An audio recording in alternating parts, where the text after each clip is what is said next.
Welcome back, my friends, to this show that never ends. So glad you could attend. Come inside. Come inside. Um, the reason that I said it that way is obviously, those are lyrics to a song. 10 points if you can tell me what song. But I saw something, it was on YouTube. I saw something that was really interesting. It was a guy, he was kind of dressed up sort of like a 18th century English man, and he was he was saying the lines from "Crazy" by Gnarls Barkley, and it was so funny because the way he was saying it very dramatically, it just perfectly fit. It like you wouldn't even know that those were song lyrics the way he was saying it. So I just thought the same thing. I'll try the same thing and say that welcome back, my friends, to the show that never ends. Hey, Miguel Rangel is here. Doodle's here, obviously, and apparently he feels like he's not getting enough attention. So he's like, "Don't talk to them, talk to me. Spend time with me. I'm here. I need your attention." So yeah, Doodle is a little attention hog right now. See? So we are doing a grab bag today. Back to the grab bag. How's everybody doing? Well, I say everybody. It looks like there's, by that number, there's 7 people in the room, but there's only one of you talking right now, which is you, Miguel. Well, do I have this on top chat or live chat? Have it on live chat, so it should work. Doodle, the Prince of Dogness, everybody. Doodle.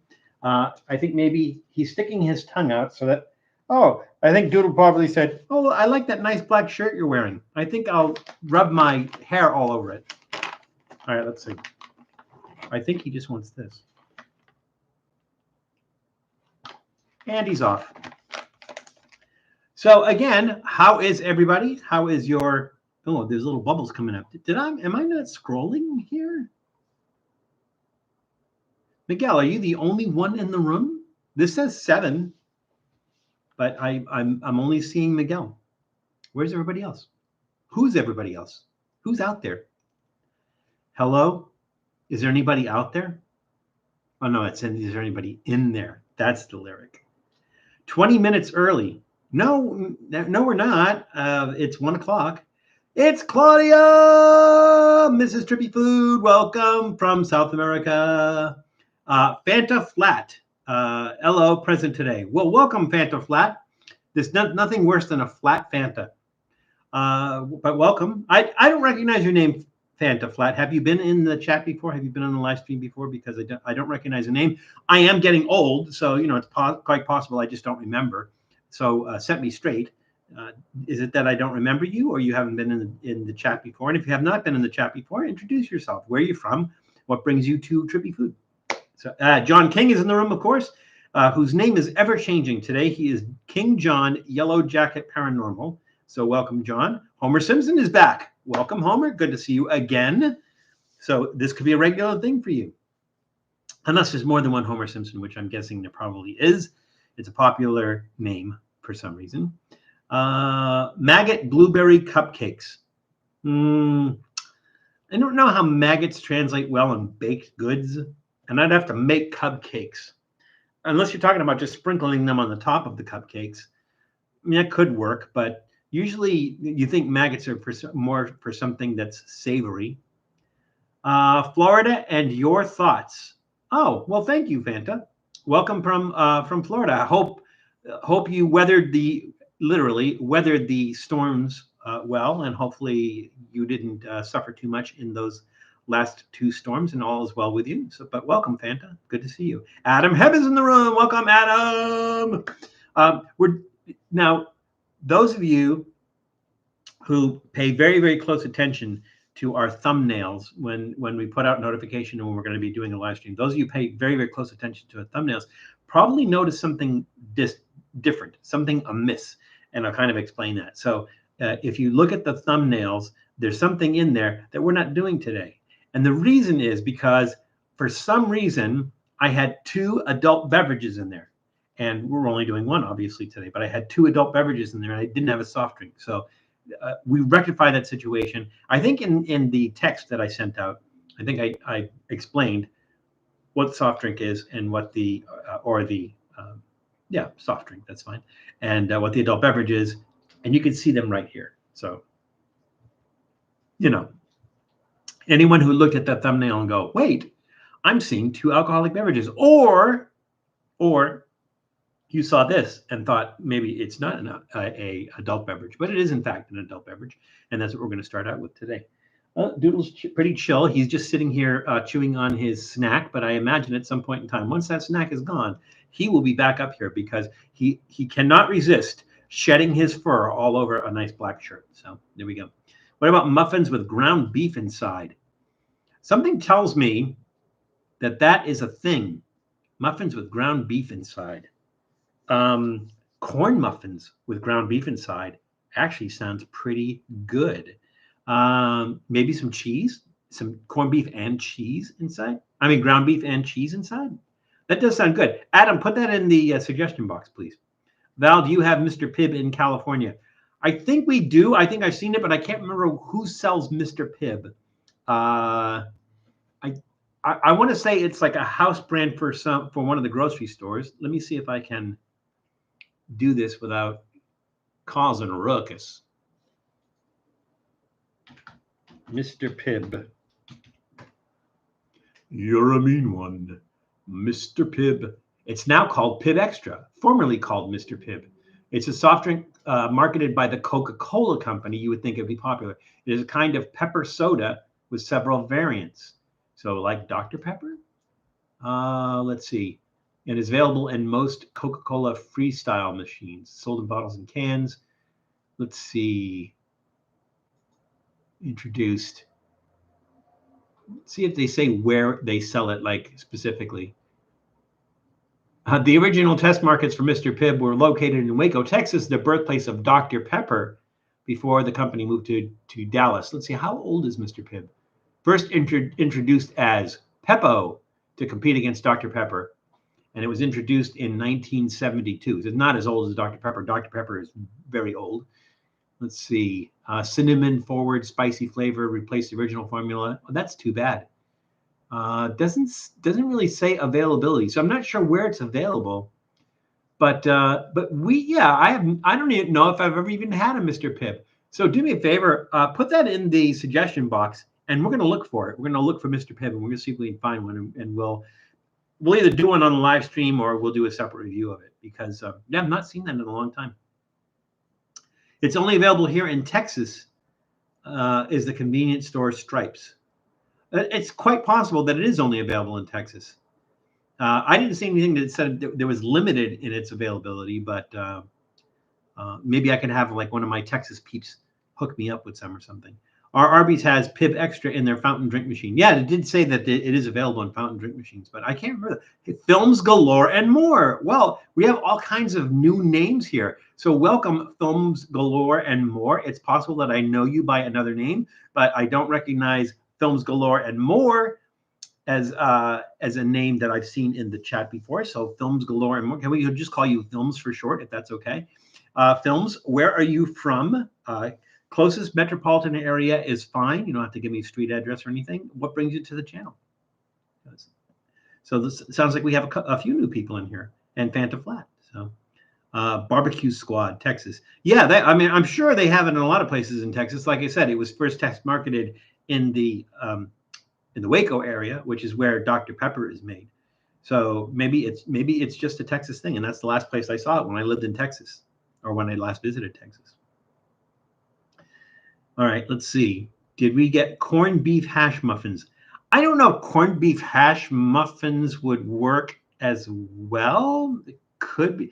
I think it's like a combination of there's potatoes. I think it's potatoes and corned beef hash, little potatoes and corned beef hash. It might not work as well as ground beef. I think ground beef would work better. Ground beef in a corn muffin. I think it sounds really, really good. Adam, just add it however you want to add it in the suggestion box, though, and we'll check it out. Did Janice sneak in? Janice did sneak in. Welcome, Janice. Good to see you. Glad you can make it. Again, as always, it's not a live stream unless Janice is here. I mean, literally. Let's see. Julie's not here yet, but we do have Claudia, Mrs. Trippy Food here, so that's kind of nice. Freak is in the room. Hey, Freak. How you doing? Good to see you. I just saw Doodle's head. Okay, Doodle wants more. I don't know if he wants more snack or more attention, or he's just saying, I like that black shirt and I want to get my fur all over that. that nice black shirt. So we're really picking up here. So it is 1:10. I think we can wait till like about 1:15 or so. Yes, Doodle, I know. Look at that. Look at the little tail. Look at that. It's like a fishing lure. I don't know what for, but a little doodle tail. Here, you want to come up and say hi? You want to say hi? You want to say hi, Doodle? They're out there. They're over here, Doodle. Look, they're over here. Yeah, they're over there. He doesn't do two-dimensional very well. I think it's like he doesn't really understand the concept of video. Like maybe he sees me and he goes, "That's not you. You're large and there's 3 dimensions to your face and your body. That's not you. That's like a picture of something." So I think he doesn't really get the concept of video. He doesn't recognize himself, but who knows? Maybe he just doesn't know what he looks like. Doodle, the Prince of Darkness there. Yes, you're Doodlebug. Doodle, the Prince of Darkness. Oh, it's Duncan from UK. Well, welcome, Duncan. See, it's a name change kind of thing. So welcome, Duncan. Good to see you. Let's see. Did I miss anything while I was busy yapping? Val, read my last message. Val, I suggest you try pork and beans and tater sauce? Or is that tartar sauce? Tartar sauce or tater sauce? Because tater sauce, I don't know what tater sauce is. It sounds like sauce made from potatoes. Pork and beans and tater sauce. It's like pork and beans and tater sauce or tartar sauce or that Jarritos would be good for a cantarito. Yeah, or even, well, let's see.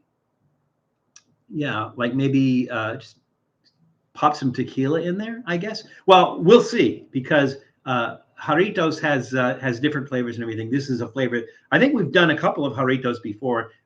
I'm almost positive that we've done the what is it?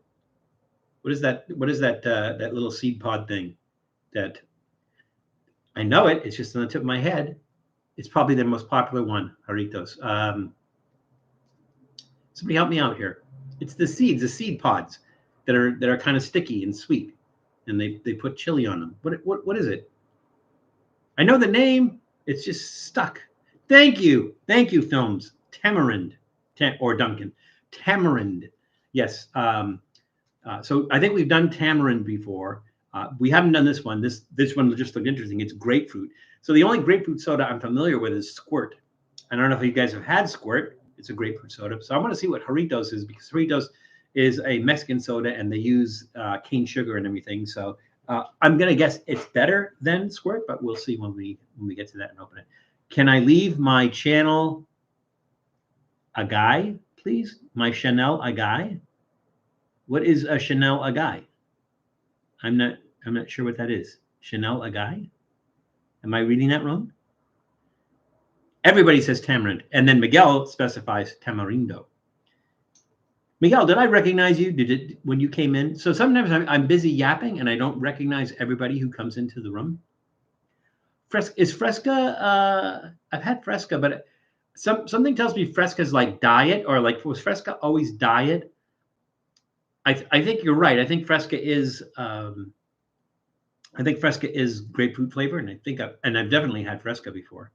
But this is just something different. It's a grapefruit soda, and we're going to see how that is. So Jarritos usually does pretty good sodas, so I have a good feeling about it. All right, we're at 1:14. The number keeps climbing. We got 15 people. I keep forgetting. We have 15 people in the room right now. That's pretty good, especially for like 15 minutes in. Artificial on the Jarritos, or on the artificial on the Fresca. Let's see. This has carbonated water, cane sugar, citric acid, natural flavor, sodium benzoate. All right. Citric acid, because there's citric acid in everything, but there is cane sugar in there. So we do it possibly. Hi, Val and chat. Well, hi, Jeff. How are you, Jeff? I know a lot of Jeffs. Which Jeff are you? It doesn't matter, Jeff. You're always welcome here, whichever Jeff you are. I just do a lot of Jeffs. All right, Doodle, are you ready? We ready to get started? Did you eat your whole snack already? Did you eat your entire snack? that I gave you? Did you eat that whole thing? You didn't save any? You didn't eat it slowly so that you'd have some left? Is that what you did? He's not very talkative. Can I get started? Is it okay? All right, I'm going to put you over here, and I'm going to get started, okay? We're going to start with our adult beverage, and since you are a dog, you cannot have an adult beverage. All right, so we're going to start with our adult beverage. This is this. You guys are ready, right? We're all ready to start? My dad is Dave Aitken, who has been chatting recently. He will be around soon. Your channel is great. Well, thank you very much, Jeff, and welcome. Everybody, please give who we got. We got Fanta, who are newbies, or at least the people who are new in the chat. We have Fanta Flat. I'm gonna Films. I'm gonna say you too, even though you've been here before, but you're hearing a different name, so still gonna welcome you. We have Films. We have Fanta Flat. We have Jeff. Who am I missing? That's new today. There were some other ones. If I missed you, let me know. And we have people coming back and everything. But let's all give them a warm and hearty Trippy food welcome. All right. Doodle, I really have to, I have a show I have to do. So you're gonna have to like stay right here with me. Okay, stay right here with me. And we're gonna do a show. And I will look at this. Look at this. Look at all this hair. Doodle, I didn't even know you had this much hair, but it's all over me. I gotta get started, okay? I gotta get started. But you are more than welcome to join me in chairs. We can't get you cannot do this because I need to be able to reach. Doodle, I know. It's tough being a little dog and no one to pay attention to you. I know. It's tough. Doodle. There we go.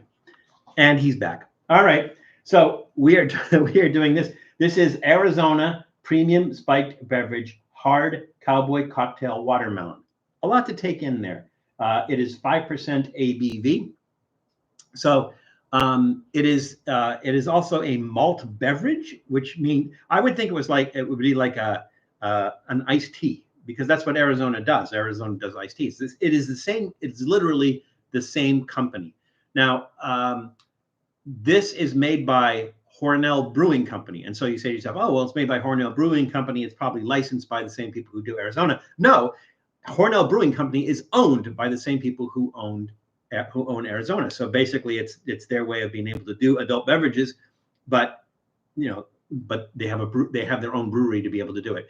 Now, Hornell Brewing Company was established in 1934 in Woodbury, New York, but it was purchased by Don Voltaggio and John Ferrolo in the 1970s. So Voltaggio and Rollo are the two people who founded Arizona. And Arizona was founded when? 1992 in Brooklyn, New York. So basically they just bought an existing brewery and they do the brewing for the adult beverage section of Arizona. So we have to have a trivia question, right? Here's our trivia question. What is the origin of the name Arizona? And I don't mean the iced tea company or the beverage company. What is the name of what is the origin of the name Arizona? And I'm talking about the American state of Arizona. All right, so let's get started with this. And again, 5% ABV, but this is a big can. So remember that the Clamato or whatever that was that I drank in Vegas, same size can, 5% ABV, Tipsy Val. So I don't know. I guess we will put it in this glass. Although it just feels kind of weird because it's not really a beer per se. It is a malt beverage though. A little bit odd. I'm gonna kind of like stir it a little bit, I guess. Kind of mix it up. Usually those flavored ones, they kind of the flavor settles. Ooh, was not expecting that. I don't know why it wasn't. I shouldn't be expecting that. It is watermelon, right?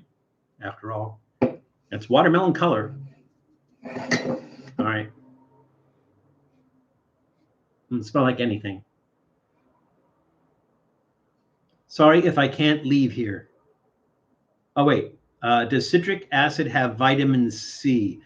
It's hard to say because citric acid, most citrus fruit, oranges, lemons, limes, grapefruit, have vitamin C in it. Surprisingly enough, who can tell me what fruit contains the most amount of vitamin C? And I'll give you a hint. It is not a citrus fruit. So it is not It's not one of the citrus fruits. Which citrus fruit contains the most vitamin C? Tom is in the room. Welcome, Tom. Tom, we just got started. We're about to drink our original Arizona premium spiked beverage, hard cowboy cocktail watermelon malt beverage. It might be from Arid and oh, okay. These are guesses. Okay. All right. So that is really sweet. I am getting the watermelon flavor, but that underlying malt beverage flavor isn't good.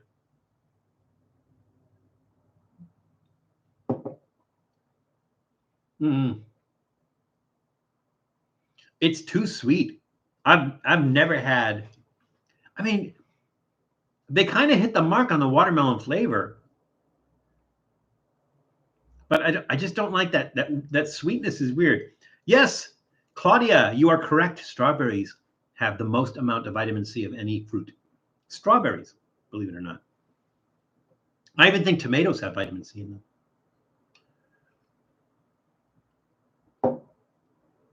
I don't know. I mean, it's not horrible. It's just that the sweetness is really it's kind of syrupy. It almost tastes like a carbonated soda, but that kind of malt alcohol sitting in the background is probably not. It's not. I don't know. I'm not crazy about it. I'm not crazy. It definitely has the watermelon flavor. Definitely tastes like a you know a I was I'd say iced tea for the lack of anything better. I don't know. This is rating this one is hard. No, it's not Fanta. It's just not. You know, there's something about it. The sweetness is kind of crazy. But I mean, honestly, if like let's say you buy watermelon, right? That's already chopped up, and then you have that juice that's in the bottom of that, and you pour that in a glass and you drink that. That's gonna be sweet. But this is like syrupy sweet. And then that malt beverage taste kind of like, I don't know, kind of like takes it downward a little bit. It's not horrible. Yeah, maybe it could use some tequila or something. I am going to say, forgot our thumb. I'm going to give it a thumbs up trending downward. All right. Like if you like watermelon, it does have that watermelon flavor. It's not crazy like bitter, like hoppy or anything else like that. It is sugary and sweet. I'm not crazy about that, but I just don't like a lot of sweet stuff and everything. It's not horrible. It's just that there's something off-putting about it, and I can't quite put my finger on it or my thumb on it. I'm going to say thumbs up, trending downward on that one. All right, so back to our trivia question, and it looks like Janice looked that one up because she is very precise, and she says, in Basque, Arizona translates to good oak. So essentially, there was a Basque Mexican named Bernardo de Oria, and he established the ranchera of Arizona in the 1730s, and Arizona being a Basque word meaning the good oak tree. So yes, you are correct, Janice. All right, let's do a little housekeeping there. Housekeeping! And let's go on to our first snack. Now, today, our grab bag is, who can tell me whose logo this is? This is our grab bag today. Whose logo is this? Anybody? Throw it out there. Smoke if you got them. Yes, Janice, you are correct. It is Walmart. So we're using a Walmart grab bag. Now we got a lot of sweet stuff. We got some spicy stuff. Oh, I did not heat up the pie. That's all right. We're just going to eat it cold. That's fine. Let's see. What do we want to start with? That's savory. That's spicy. Let's start with our sweet stuff and get that out of the way. Let's start with this. Okay. You all recognize. Where did Doodle go? I don't trust him. He could be in the kitchen mixing chemicals. I don't know. Yes, Wally World. All right. So these are Tootsie Roll Harvest Chews. So they're seasonal Tootsie Rolls. I just thought they'd be nice to try. Oh, by the way, the Arizona The Arizona Hard Watermelon Cowboy Cocktail Malt Beverage I got at 7-Eleven. So I'll let you know where I got these things if there's one near you, and you can go out and get them if you want to try them. All right. So these Tootsie Roll Harvest Chews I got at Walmart. And Tootsie Rolls were originally created by Leo Hirschfeld in 1907 in New York City and marketed in 1908 at Stern and Sahlberg, which was founded in 1896. So the company changed its name to Sweets Company of America in 1917. The Tootsie Pop, which is different than the Tootsie Roll, the Tootsie Pop was created in 1931. In 1935, the company was acquired by Bernard Rubin and family, and the name Tootsie Roll Industries was adopted in 1966. So they have been around in a while, and Tootsie Rolls were created in 1907. So they have been around for a while as well. So let's do the trivia question. The trivia question is, again, we were talking about the Tootsie Pop.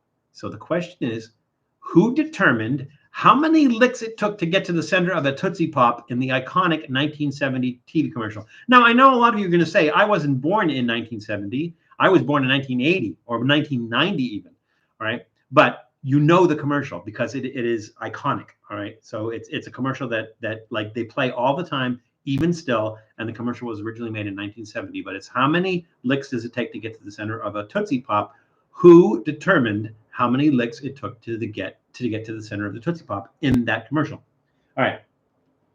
So these are Harvest Chews. It looks like there's 4 different kinds. There's sweet cinnamon, caramel apple, candy corn, and pumpkin spice.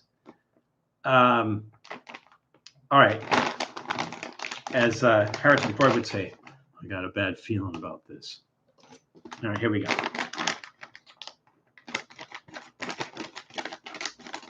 It doesn't have like a tearaway or anything. And it's not resealable, but that's because they're individually sealed. All right, what should we start with? I guess the first thing we pull out, we'll start with that. So this is the caramel apple. We might as well get that one out of the way since I hate caramel apple. I mean, I don't like caramel, so that's the thing. The producer's wife oh my God, Jojo, please. So Jojo, just a reminder, we are a family channel, all right? So that's, you know, that one's admissible, but just remember, we are a family channel. Caramel apple. It's weird to see a Tootsie Roll this color. Bob is in the room. Welcome, Bob. Are you at Trippy Foodies, Bob?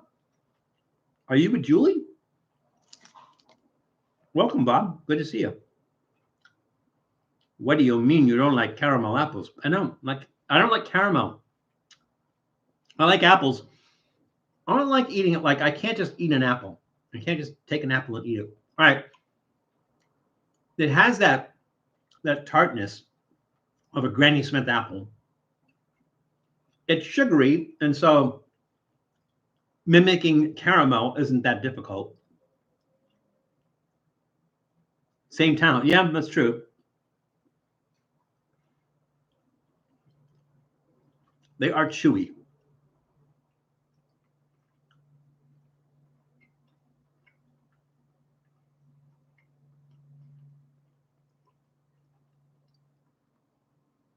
I think they kind of nailed it on that one. They're going to get that tart apple taste. Could be artificial flavored, but you know, who knows? No, Doodle, you cannot have one of these. You can't have one of these. It has chocolate in it. It will kill you, I think, or make you sick. And I don't want to clean up after you if you get sick. Let's try the pumpkin spice. Speaking of pumpkin spice, have you guys noticed that there's a lot more products that are buffalo wing sauce flavored or Nashville hot flavored? And I'm not even talking about like chicken. I'm talking about like all kinds of other products that are buffalo wing sauce flavored and Nashville hot flavored. It seems like it's the new pumpkin spice. It's just like I'm just waiting until you go to a Starbucks and they have buffalo wing latte or you know. Ooh, well, I can smell. Love you, Val and Janice and old guy. Well, we love you too, Jones. Duncan.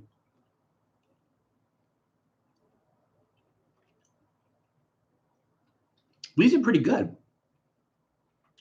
I expect them to taste like Tootsie Rolls, and they don't. I mean, they taste like what they're supposed to taste like. That one's definitely pumpkin spice. Wow. A really nice spice level on that. Pumpkin spices. It's like you get clove and cinnamon. That's really nice. Mm-hmm. Wow. All right. Let's try candy corn and get this one over with. I'm trying to decide whether what my least favorite candy is. Is it candy corn or is it circus peanuts? What about you guys? What is your least favorite candy? Throw it in the chat. What is your least favorite candy?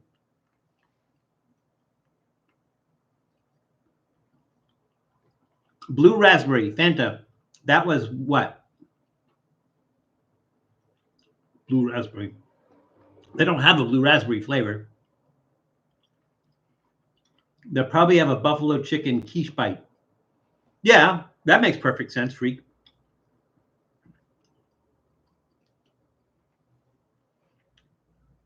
I think they kind of missed the boat on the candy corn. They do have the flavor of the candy corn, but the big thing about candy corn is that kind of waxy texture, and that this doesn't have that waxy texture. Least favorite, probably that ribbon candy. Oh, the one that they have at Christmas time? Yeah. These days, most candies seem to have vitamin D, diabetes, vitamin F, fat. Food stopped being healthy at the end of the 90s. Probably before that, Jojo. Oh, welcome, Jojo, by the way.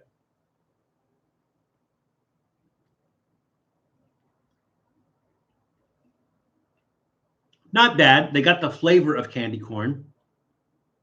Like I said, flavored corn is candy corn is kind of a textural thing for me.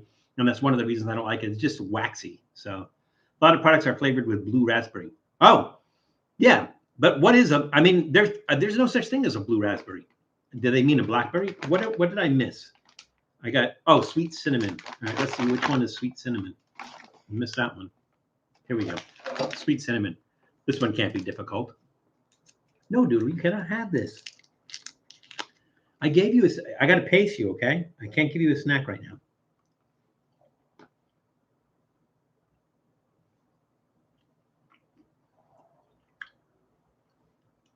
Now, Janice, you say black licorice. The thing about licorice is you don't even have to say black licorice because there's only black licorice as far as candies go. Licorice it comes from licorice root, and it's almost like it's like a stick. It looks like a stick, and it's kind of white. Usually, the reason that licorice is black is they add molasses to it. Molasses kind of colors it black, but in its natural state, it's not black. But people say black licorice to differentiate it from red licorice, and I will tell you right now, there's no such thing as red licorice, because what they market as red licorice has no licorice in it at all. Licorice comes from a very, very specific plant. There's a specific thing. Oh, that's nice. That one's really nice. I do like that cinnamon flavor in that. That's really nice. Hey, Grub Warp is in the room. Welcome, Grub Warp. Glad you could make it. These are really good. They're really good. I'm not a big fan of Tootsie Rolls. I don't mind them. I'm not a big fan of them.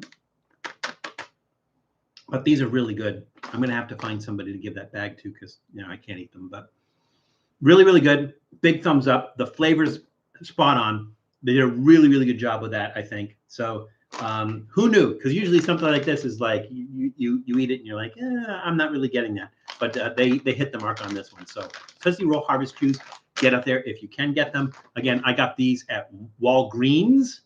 I'm not sure who else has them, but Tootsie Roll is a pretty popular brand, so they probably have them everywhere. Now, our question was, who determined how many licks it took to get to the center of the Tootsie Pop in the iconic 1970s TV commercial? So I have to kind of go back up here to see the guesses. Ice Hand said the wise old. Did I say hello, Ice Hand? You snuck in the room. I missed you, and I apologize for that. The wise old owl. Jenna says the owl. I think everybody says the owl except for JoJo, but that's okay. And yeah, it is. In fact, his name was Mr. Owl. Mr. Owl, the wise old owl, was Mr. Owl. 1, 2, 3, 3. So the funny thing about that whole thing about the Tootsie Pop and how many licks it takes to get to the center is it prompted some universities to actually do scientific studies to actually see how many licks it actually did, to the point where so a group of engineering students from Purdue University reported that its licking machine, modeled after a human tongue, took an average of 364 licks to get to the center of a Tootsie Pop. 364.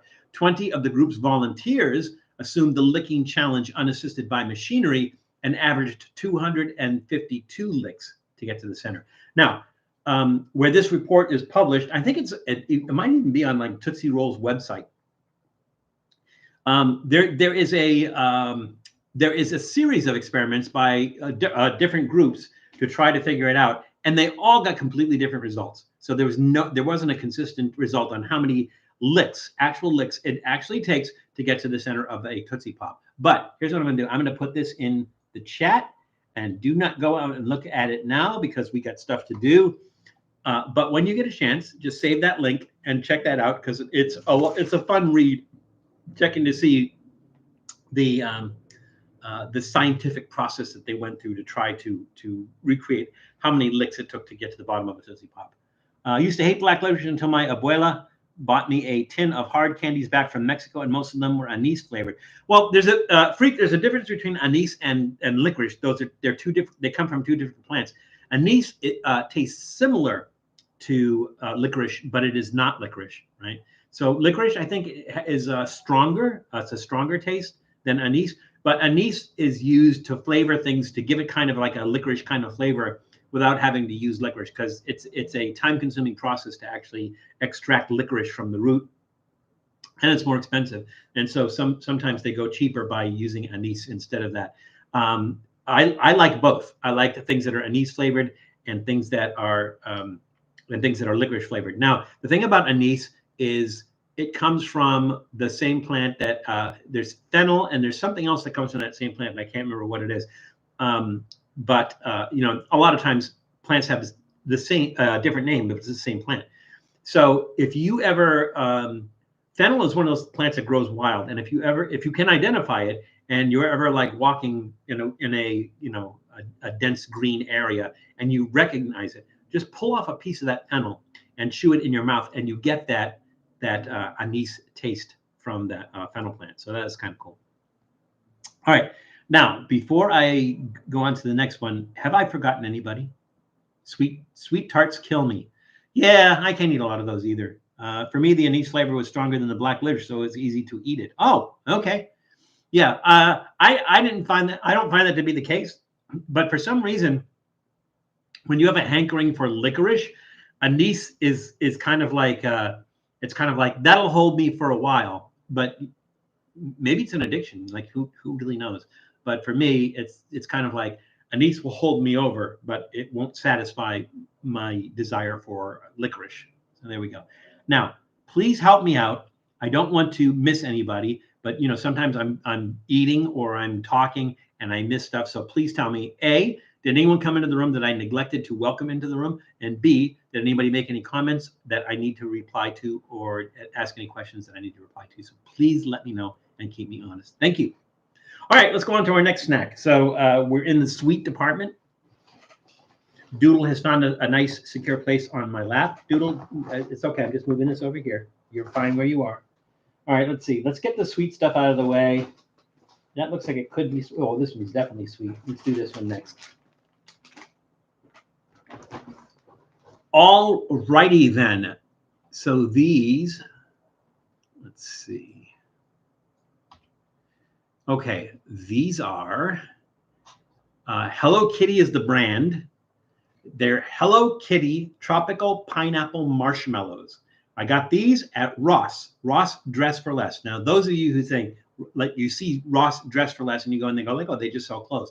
When you're going through the register, I don't know if it's at all Ross's, and they might have them in different places, but they kind of like have all kinds of snacks and stuff as you're going through the register, and they do have some unusual things. So Ross is a good hunting place if you're looking for unusual snacks and anything. So Ross is kind of a cool, a good place. Yeah, Doodle, just make yourself at home right there. There you go. Okay. Yeah, there you go. This is a product of China. So the company is, I don't know if I'm going to pronounce this right. It's Aiwa, E-I-W-A, Aiwa Confectionery Company. It was founded in Tokyo in 1957 as Aiwa Foods, strictly to manufacture marshmallows, which they still do. I don't know why it's a product of China. It's a Japanese company. But because, again, this is an imported product, you'll see that it has the Proposition 65 warning on it. Now, for those of you who don't remember what Proposition 65 is, here in California, if you're going to sell any product in California, there is a list of substances that if it contains any amount, just a trace amount, any amount of the substances that's on that list, that you have to have a Proposition 65 warning label on the package. So this says, warning, consuming this product can expose you to arsenic, which is known to the state of California to cause birth defects or other reproductive harm. Reproductive harm, it can kill you. What? Okay. For more information, go to www.p65warnings.california.gov/food. Now, to be fair and to be honest with you, that warning has to be on a product that you're selling in California if any of those substances appear anywhere in the product. So if the ink that they use to print the package has any of those substances in it, they have to put a Proposition 65 warning. So maybe they figured that you had some exposure to it if you touch it. It's probably like a trace amount, and you probably don't. But because that substance is in there, they do have to put a Proposition 65 warning on there. So again, it's Hello Kitty. Oh, trivia question. All right. Trivia question. What is the origin of the word marshmallow? What is the origin of the word marshmallow? What flavor would you say Jägermeister is? I'm going to say Jägermeister is an anise flavor. I think Jägermeister is anise. It's kind of like aguardiente. So any of you who are familiar with Colombian cuisine know what aguardiente is. It is a white rum that is flavored with anise. Sometimes they add extra sugar to it during the fermenting process. Anthony Bourdain once said that it tastes like anise and shame. So it is an anise-flavored beverage. It is a social drink in Colombia. So when you get together with a bunch of people, somebody brings out a bottle of aguardiente and a bunch of shot glasses, and it's like almost rude to decline to have a shot of aguardiente. I will tell you that if your knowledge of Spanish is limited, that a couple of shots of aguardiente will help you a lot in speaking Spanish. Apparently, I was told that after I don't remember how many shots of aguardiente, I was speaking fluent Spanish. So, all right. Again, not a big fan of marshmallow. These are kind of weird. They're not marshmallow shaped. They're kind of round. They look like little balls. Ooh, it's like there's something inside. It's natural and artificial flavor. I am getting pineapple flavor. Oh, maybe it would help if I know how to read. And it says pineapple flavored jelly inside. It is. That's what I was getting. Is as soon as I got inside there, there's that pineapple flavored jelly. These are nice because, like I said, I don't like just regular marshmallows. But these definitely have that pineapple flavor, and these are kind of nice. So, I would definitely not eat a lot of these because they're really, really sweet. But I'm going to give it a thumbs up. If you're a fan of marshmallows and you want to take it to another level and everything, that does it for you. So I think it's going to be a thumbs up. So the question was, what is the origin of the word marshmallow? Let's see. I was thinking of Peeps. Yeah, because I think Peeps are marshmallow too. But Peeps have that kind of gritty sugar coating on the outside of it. I'm not a big fan of Peeps. Do they have a pineapple Peeps, I wonder? Fanta, have you ever heard of pineapple Peeps? I don't know. By that little face that you put on there, Fanta, I take it you don't like Peeps. I don't know. Does anybody like Peeps? I got one of those warnings when buying a plastic shelving fixture. Yeah, has to be on everything. Every single item that you're going to sell in the state of California, if it has any of those substances, like if you walk past a apartment building, and you walk past the garage, you'll usually see that Proposition 65 warning on the garage because you have carbon monoxide in the garage. It's not enough to kill you, obviously, because you're parking your car, you're getting out and everything, but because there's carbon monoxide in the garage, they have to put that Proposition 65 warning on it. Cleaning supplies, like if you ever see like a cleaning closet, and like in a building where they keep cleaning supplies, you'll see that there. Sometimes in kitchens, just because of maybe something that's in the dishwashing liquid or something, you might see that notice posted in the kitchen itself. So yeah, they don't mess around in California, and it's like if there's a trace amount in anything in that area, they have to put up a Proposition 65 warning. Not I incorrect to deactivate the Peeps operation. Yes, immediately. Fanta, have you seen our Peeps episodes? So we did, I don't know if we did it for Easter, but I remember one year we did Peeps cereal. We did the Peeps cereal, and I think that was kind of fun. But I don't know if you've tried the Peeps cereal. If you don't like Peeps, you're probably not going to like it. I don't like Peeps, and I don't think I liked it, but still, it was worth a try. But yeah, we did a couple. I think we've also tried some of the seasonal Peeps. I will tell you that my favorite Peep that I've had so far was the Dr. Pepper one, because they nailed the flavor. They nailed the Dr. Pepper flavor in those Peeps. But still, you're eating a Peep, and that marshmallow is just kind of all right. All righty. So the origin of the word marshmallow. Janice, you are of course correct. The word marshmallow comes from the mallow plant, which grows in marshes. So it's a marshmallow, right? It comes from the plant.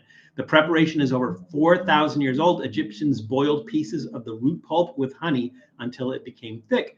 The original commercial production in the mid-1800s involved whipping dried marshmallow root with sugar, water, and egg whites. In the late 1800s, the mallow root was replaced with gelatin. Modern production only uses sugar, water, air, and a whipping agent. So, Peeps cereal video. Yeah, we do have. We did Peeps cereal, but we also did a lot of other Peeps. I don't know if we ever did anything creative with Peeps, but we did review several Peeps. So, I don't remember. Oh, okay. That's the IDR. Yeah. Yeah. Well, it's there. So at some point in time, if you want to browse our videos, I'm sure you'll be able to find it out there. All right, let's go on to our next item. How are we doing on time? We're doing fine on time. We are 2 snacks in. We got 10 minutes left of the hour, and so we're doing just fine.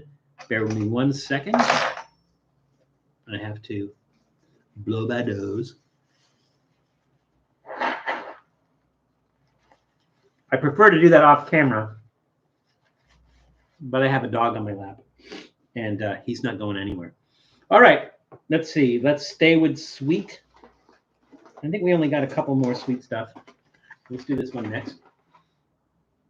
This is from Trader Joe's, which is a familiar thing on our channel.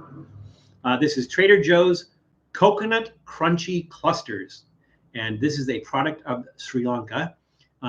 Again, you guys know Trader Joe's was founded in 1958 by Joe Columb as Pronto Markets in Los Angeles, California. So here's our trivia question, and you guys have heard this before. You guys know the answer to this. Where was the first Trader Joe's branded store opened? All right. Thank you very much, Janice. Janice posted, if you guys don't have access to it and everything, Janice posted the link for the Peeps cereal episode. So thank you, Janice. All right. So these are Trader Joe's organic coconut crunchy clusters with pumpkin, sunflower, and chia seeds. I'm trying to figure out what holds these together. Something sugary, of course. Let's see. Ingredients: organic toasted coconut chips, organic cane sugar, organic rice syrup. That's what holds it together. Organic pumpkin seeds, organic sunflower seeds, organic chia seeds. Contains organic coconut. Distributed and sold exclusively by Organic Trader Joe's, Organic Monrovia, California. All right. Product of Sri Lanka. store in a cool, dry place like Alaska. All right, here we go. How we doing, Doodle? You doing okay? You doing okay? Yeah. I know everything smells good to you, doesn't it? I'm sure, like you just all these smells are just kind of like, ooh, I want that. But you know, you're a dog. I can give you another snack. I don't want to, you know, I'll give you a piece of snack. That's what I'm gonna do. I'm gonna give you a piece of snack so that we don't fill you up on snacks. There you go. Piece of snack. All right. He's like, that's not what you're eating, and I know that's not what you're eating. Oh, that's a nice smell. It almost smells like a breakfast cereal. Well, these are weird. Look at these things. Let's see if we can get a close-up of that without my stupid head. There we go. That's kind of odd. All right, let's try this. Crunchy. I was going to put that back in the bag, and then I thought I bit off at the end of that. It's coconut forward.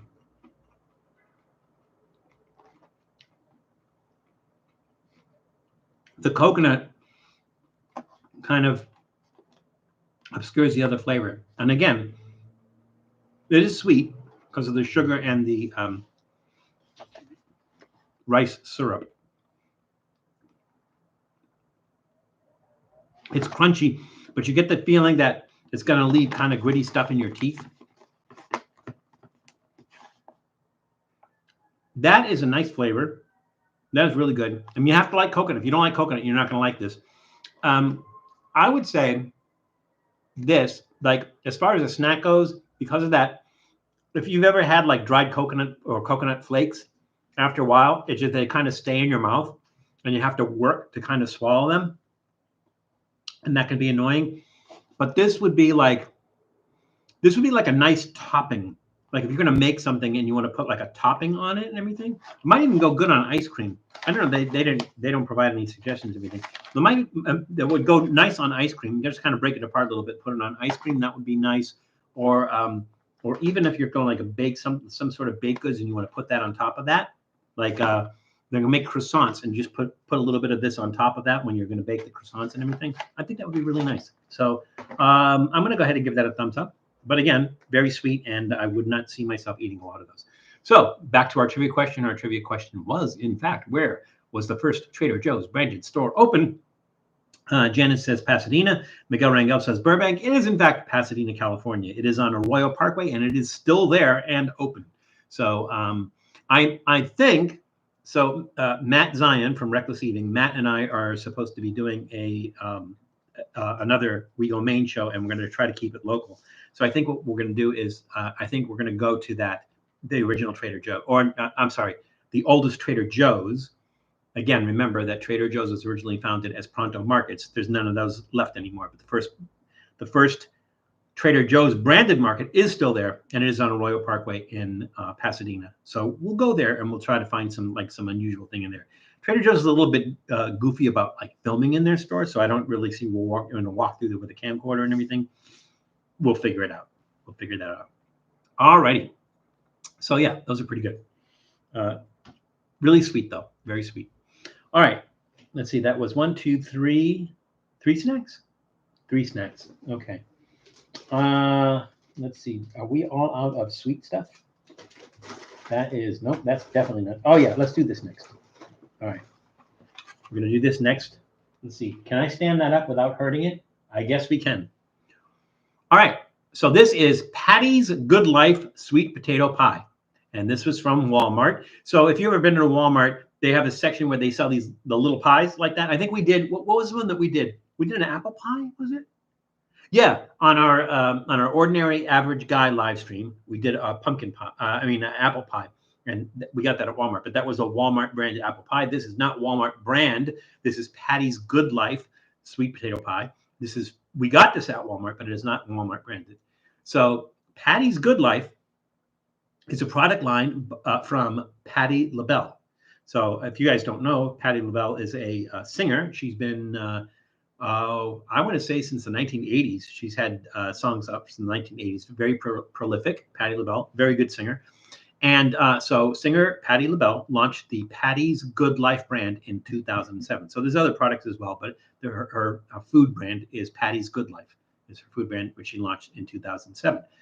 So as long as we're talking about Patti LaBelle, what was Patti LaBelle's only #1 single on the Billboard charts? What was Patti LaBelle's only #1 single on the Billboard charts? All right. So let's go ahead and again, like the instructions. Did I cut myself? Or is that is a cut? But that maybe it was a like a piece of candy or something, but it looks like a cut. Live with Love, Cook with Soul, or Live with Love, Cook with Soul. Get more of the good life at PattiLaBelle.com. There she is.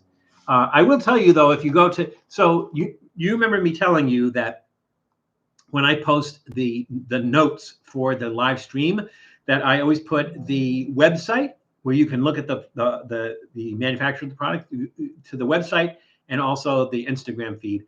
And when I went out to the website is kind of limited. So they just had Patti LaBelle's tour dates. They really don't talk about her food product line very much. So, but the instructions say preheat conventional oven to 300 Fahrenheit. Remove pie from box, place on baking sheet, bake for 3 to 5 minutes or until warm. So it's basically you're just warming it up in the oven. They want you to serve it warm. We don't have that luxury here because I don't have an oven in here. I don't even have a microwave in here. All right, let's see.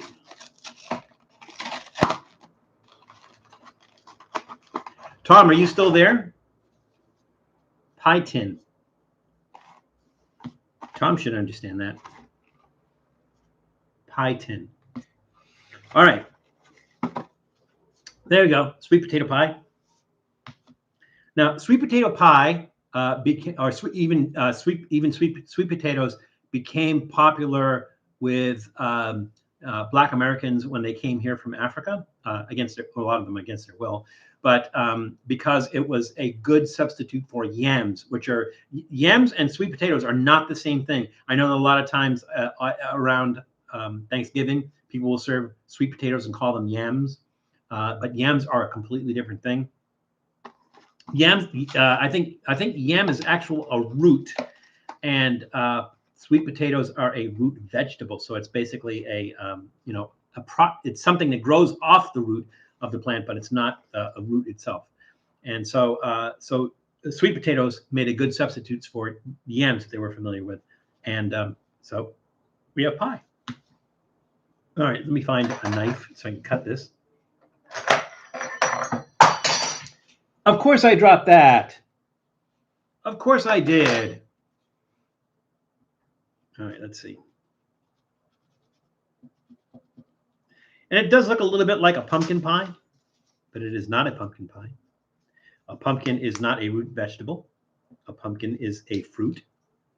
A pumpkin is the world's largest fruit. And you guys know what makes it into a fruit? What makes a pumpkin a fruit? You guys know this because we've talked about this before. There's a cute little piece of pie. 3-second rule. It fell on the keyboard, so it wasn't like actually on the floor itself. I don't know that I would eat anything off this floor, only because it has like doodle hair all over it. But there's doodle hair everywhere. Everywhere in this house, there's doodle hair. I would probably find doodle hair on the ceiling. Yes, Janice, it has and Miguel, it has the seeds on the inside. Well, actually, I think that strawberries are considered fruit, but they have the seeds on the outside.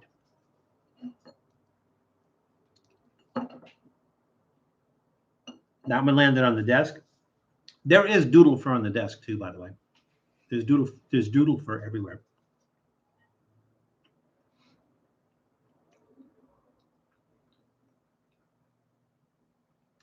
It's a similar taste to pumpkin pie. Probably not as sweet.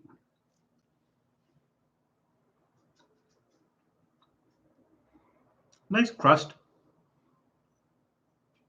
Pie crust can be like ultra sweet, too crumbly, too soft. That's a pretty decent buy. I'm trying to remember how much that cost. I think it was like $1 or something, like $1.29, something along those lines. So it was actually a pretty good deal.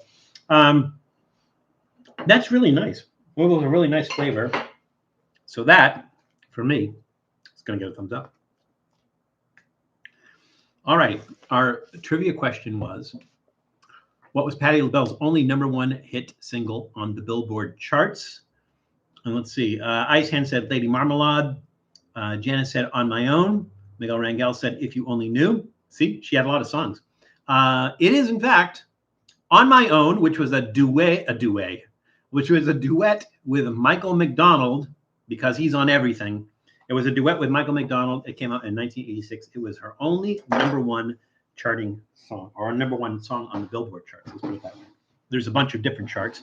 The one that's most widely recognized as when you talk about #1 hits is the Billboard charts, and that was her only one Billboard hit. #1 Billboard hit was On My Own, a duet with Michael McDonald. Okay, so that was 4 snacks. So it is now time for our soft drink. Here we go, and it is a Jarritos, as you guys saw earlier. This is grapefruit flavored Jarritos. It is natural flavor soda, which is always a good thing. This is from Mexico, so it has cane sugar in it. It doesn't have high fructose corn syrup. Citric acid, natural flavor, sodium benzoate as a preservative. I don't know what you have to preserve, but that's okay. So Jarritos was founded in 1950 by Don Francisco Elguero Hill in Mexico City. So who can tell me, habla español? No, anybody? Who can tell me what the word Jarritos means in English? Anybody? What does the word Jarritos mean in English? I'll give you a clue.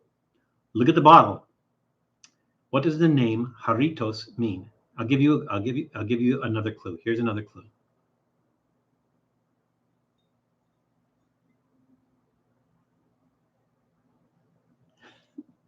Yes, little jars or little jugs. You're correct. Janice, they say little jugs, but honestly, that's the word jar right there. So little jars. Except in Spanish, that J is pronounced like a H, so it's Jarritos. And you roll the R. Jarritos. Jarritos. All right. We do have Richard Simmons with us, so I can save that bottle cap. Richard Simmons, everybody. I know he is. I know. This is his namesake. It's not actually him. It's not like we actually use Richard Simmons himself to open up a bottle.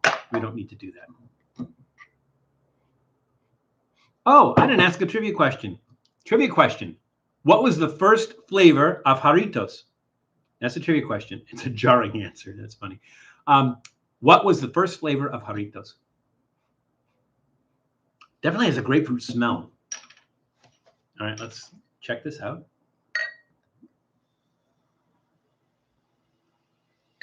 No Julie today. Wonder where Julie is. Really nice smell. If you like grapefruit. If you don't like grapefruit, I would say, well, if you don't like grapefruit, you're not going to like grapefruit anything.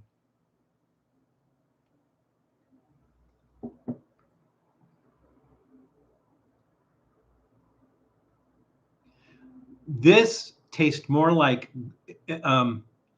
imagine somebody made a lemonade, but they made a lemonade with grapefruit instead of, so it's not like that kick of grapefruit. It tastes like a lemonade made with grapefruit. You definitely get that grapefruit flavor, but it's not like really like kick in the face, bitter, sour grapefruit.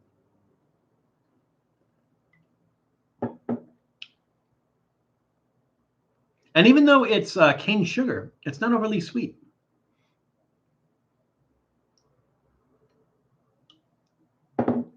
I would say it's less sweet. For some reason, it's less sweet than Squirt, and Fresca, if I can remember correctly.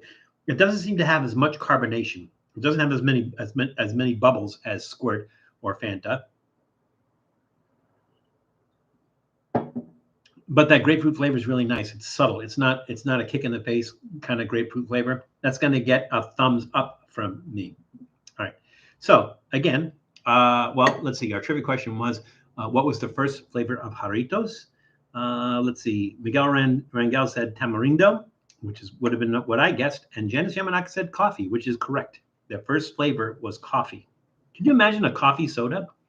I mean, there are some. One of my favorite sodas is what is it? Not Empire Bottling. Manhattan Bottling. They do a espresso soda, which is like really, really good. But so my favorite coffee flavored soda. But you don't see a lot of coffee flavored sodas, and Jarritos was one of the first ones that came out with a coffee flavored soda. I don't even know if Jarritos still has a coffee flavored soda. But all right, well, let's do this.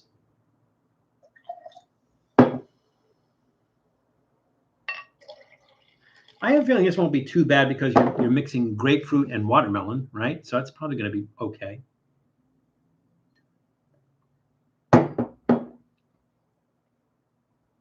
So mixing, again, there's always some sort of transaction that takes place where when you mix those two together, it takes you off in a completely different direction. So this one, it accentuates the alcohol flavor that's in the Arizona hard watermelon, but you don't get that watermelon flavor.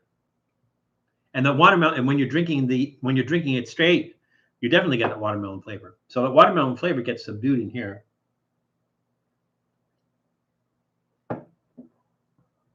The grapefruit flavor is still there. It still has the carbonation. This is not a carbonated drink, but the carbonation, as a matter of fact, it almost tastes like, you get the sensation that it's more carbonated when you're drinking this with the Jarritos in it than if you're just drinking the Jarritos straight. It's kind of weird. I was thinking the more you drink it, the more that watermelon flavor comes out, and it really doesn't. It kind of kills the watermelon flavor a little bit, which is kind of weird. No, there it is. It's in pockets.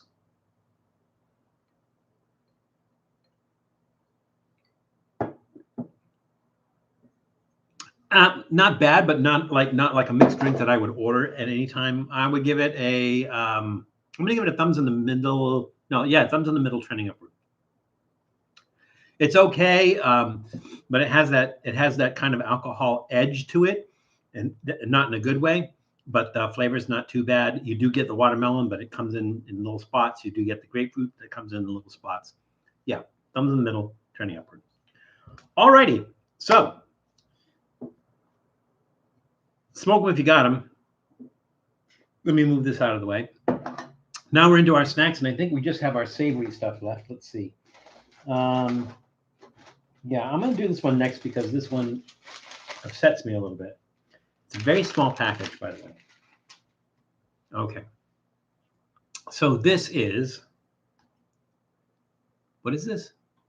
Okay. It's from Just Pure Foods is the name of the company. And this is Just Pure Foods cheese tomato chips. So the product is tomato chips, and they have different flavors. And this one is cheese tomato chips. Now, here is my problem with this, right? What does that say right there? What does that say right there? It says cheese, naturally flavored, right? Right? You guys see that, right? You guys see where it says cheese, naturally flavored, right? You guys see that? And then there's this. Now, I suppose you can do that, but typically when a product is vegan and it's supposed to taste like cheese, they spell cheese differently, like CHEZ or CHEAZ or something like that, but they spell it differently. But hey, Jessica Stanton, thank you so much. Jessica Stanton has donated $1.99 to the channel. Thank you very, very much, Jessica. Big shout out to Jessica Stanton for donating $1.99. Thank you, Jessica. Round of applause for Jessica, everybody. Thank you so much. Okay, so tomato chips, cheese flavored, but vegan. All right. So they're vegan, they're nut free, they're gluten free, they're plant based. It is keto friendly. Low temperature, dry to maintain all nutrients. It's all the crave. Just pure foods, highly nutritious and insanely delicious. Let's see. The ingredients are tomatoes, sprouted. I would think so. Sprouted chickpeas, nutritional yeast, onion powder, garlic powder, yeast extract, and Himalayan salt. Those are the only ingredients. What cheese? What? I'm at loss for words. Where does the cheese come in? That's kind of weird. All right. So Just Pure Foods, the company, was founded in San Diego, California by Scott Feldman and Gary Burns in 2010. And our trivia question is, who invented the word vegan? Who invented the word vegan? Extra points if you know when that word was invented. All right, there's a little tear mark here.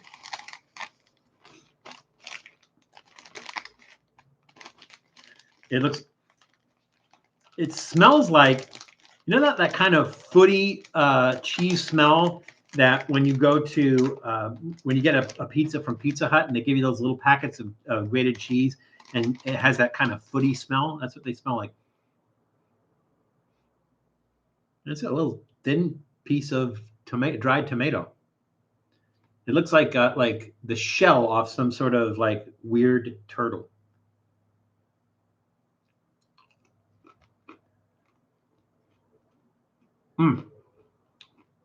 It's like trying to eat wood or plastic. I think because they're dried, I think it's like tomato skin. You have to kind of let it reconstitute in your mouth. I think they're relying on the chickpea to give it a cheese flavor, but a chickpea is a chickpea and cheese is cheese. I don't see any artificial means of making it taste like cheese. I would tell you that very, very few vegan cheeses actually taste like cheese. I was disappointed. One time I went to Veggie Grill and I got their burger and it said it come with cheese. So I said to them, wait, you don't have cheese here. This is a vegan restaurant. You don't have cheese here. So what's the deal with the cheese? And I said, oh, it's coconut cheese. And I'm like, oh, great. All right. Well, cool. I'll definitely have that. I get my burger and I'm eating my burger and I'm like, this doesn't taste like coconut. And so I went back and I said, this doesn't taste like coconut at all. It's like, oh, no, we use coconut to make it, but it doesn't taste like coconut. I'm like, I was looking forward to a cheese that tasted like coconut on my burger, just as like something different and unique. So to me, it was just kind of like, well, you're just pretending to be cheese. You don't hit the mark there and you're not different enough to be interesting. So for me, that was like, I would never buy that cheese.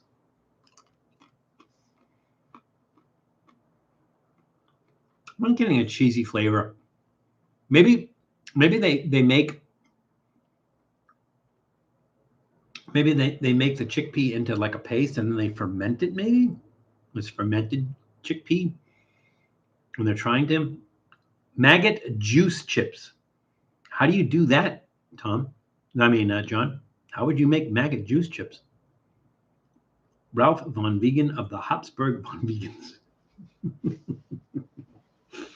That's funny. I mean, you get the tomato. It is nice that the dried tomato is kind of nice because you just try to eat it and just try to chew it. It almost has like this plastic texture to it. And it just doesn't do anything. But if you let it sit on your tongue and let it reconstitute, it really has an interesting flavor. So you definitely get that tomato flavor. You kind of get the tomato juice, the juice that's in a tomato. You kind of get that flavor and everything. Cheese, there's no cheese in there. There's no cheese flavor in there. I'm going to give that a thumbs in the middle, trending downward. It gets a thumbs in the middle because it has a nice flavor. I like it. I like it's a fun and interesting texture. It's a nice flavor, but it doesn't taste like cheese. And so thumbs in the middle, trending downward. It doesn't get a thumbs down because it's not terrible. Right? All right. Our trivia question was, who invented the word vegan? Let's see. Sorry, been away dealing with a lot of health issues. I'm sorry to hear that, Jessica, but I'm glad you're back, and I hope that things pick up for you and that your health issues start to disappear. So, but welcome back. It's nice to see you. I'm glad you can make it. All right, let's see. Janice Yamanaka said Donald Watson in 1944. Ice Hand said Ralph von Vegan of the Habsburg von Vegans. Dave Aiken said, I'd say the Jolly Green Giant invented the word vegan. I like that. What about chicken cheese, Val? Hang on, John. I'll get to that in a second. Janice is half right. So the word vegan was invented by Donald Watson and Dorothy Morgan in 1944. And it was based on the first 3 and the last 2 letters of the word vegetarian. So they were from a vegetarian society, and then they decided to take it one step further and not use anything with any kind of animal product in it at all. And so they called it vegan because it had the VEG from vegetarian and the AN at the end of vegetarian, and they just shortened that. So from their standpoint, they said it marked the beginning and the end of vegetarian. So it was invented in 1944. I think a lot of people assume that veganism is much, much older than that. But actually, the word vegan, there were vegan societies. There were places that did eat vegan foods a long time ago. But actually, the word vegan itself didn't pop up until 1944. And I think they had like a newsletter or something, a vegetarian newsletter, and they coined the word vegan for their newsletter. So it was 1944 where the word vegan first showed up. So interesting and a little less cared about fact. Now, John, getting back to you, what about chicken cheese? I'm not sure what you mean by chicken cheese. So are you talking about like a topping that's like a melted cheese with chicken flavor in it? Are you talking about chicken with cheese on top of it? I'm specifically, what direction do you want to take that in, John? That chicken cheese, like chicken with cheese on it, cheese with chicken on it, a blend of the two of them together, a sauce. Just kind of elaborate on that a little bit, John. It sounds like it's easy enough to do, but I'm not sure exactly what you want to do there. Cheese made from chicken. I don't think it's going to work. I don't think it's going to work because cheese is made from milk. Chicken is a meat. I just don't think it's going to work. You need a mammal to get cheese. You can do an artificial cheese. I'm not sure what goes into an artificial cheese, but you're probably not going to find it in a chicken. And again, a chicken is a bird. It doesn't make milk, so you can't take chicken milk and make a cheese out of it. That one doesn't sound doable. You'd have to get the chicken into some sort of liquid format that could then be you would add like a mold or something to it so that it would ferment and become solid. But I just don't know that you can do that with an animal protein like that. I'm not sure.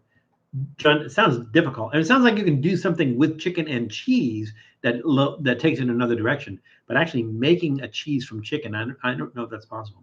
You know me with the crazy stuff. Yeah, well, John, just throw it out there. Sometimes it's doable and sometimes it's not. That's all. You can't hit on all cylinders all the time. So there we go. All righty. Let's go into another. How are we doing on time? We're doing fine on time. We have another almost 45 minutes. We have 3 snacks left. Yeah, there's just 3 snacks left. So we have plenty of time. Let's see.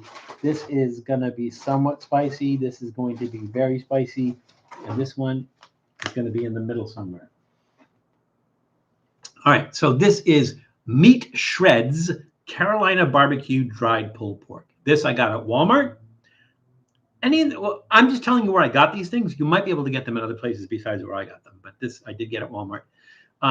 So the company is called Juhan Song, but they do business as Wild Foods, and then the product line is called Meat Shredz. And there's very, very little information out there on who and the company and everything else. But their product, Meat Shredz, they have a website and everything. So, but again, not much about the company, not much about the origin or anything else like that. So, Juhan Song, doing business as Wild Foods, was founded in Los Angeles, California. Don't know when, just know that it was founded in Los Angeles, California. And this is premium dried pulled pork. Amazing meal add-on most tender jerky snack. So you can eat it as a jerky snack. Now, what they do say is that ready to eat, no cooking required, premium cuts, does not contain meat fillers. So what they do say is that if you're going to cook something, the steam and the liquid from your meal will instantly rehydrate and soften the meat. So it's basically, you can eat it like a jerky, the snack, and then if you're going to cook with it, any kind of moisture or liquid in the food that you're cooking is going to reconstitute that into shredded pork or pulled pork. So let's give this a shot. Seems like it would last longer. Like if you made a bunch of pulled pork and you're going to use it for other recipes, you'd have to use it up pretty quickly. Or something like this, you could keep around for a while and it would last. Also, how is our Doodle doing? Did you already show him, or can we see him? Well, we did show him earlier. Then that last piece of snack I gave him seemed to be all he wanted, and he kind of took off, and he has not come back yet. So we are just waiting for him. Wow. Okay, that's interesting. It smells like pulled pork, but it looks like tobacco, like chewing tobacco. Kind of looks like chewing tobacco. Yes, something to take hiking, freak. You're absolutely right. Looks like something you could start a campfire with. Read my last message, Val. How about chocolate-covered grilled cheese sandwich? That sounds interesting. Yeah, we'd have to be specific as to what kind of cheese, because some cheese wouldn't go well with chocolate, but chocolate and cheese are often served together. Chocolate-covered grilled cheese sandwich. Would it be enough just to put like a Hershey syrup on there? I wonder. It's a good suggestion, John. Put that in our suggestion box. For those of you who aren't familiar with our suggestion box, if you go to our community page, you can see Doodle's tail. Who is it? Jessica was asking about Doodle. Doodle, Jessica was asking about you. She wants to see you. Come on up here. Doodle, the Prince of Dogness, everybody. He smells I think he smells the pork. No, he smells everything. He's just like, there's so many snacks up here. So many snacks and so little of me. Sorry, Doodle, I can't give you any of this. None of it's probably good for you. None of it's probably good for you. I'm sorry, Doodle. Doodle, Jessica's out there. She was asking about you.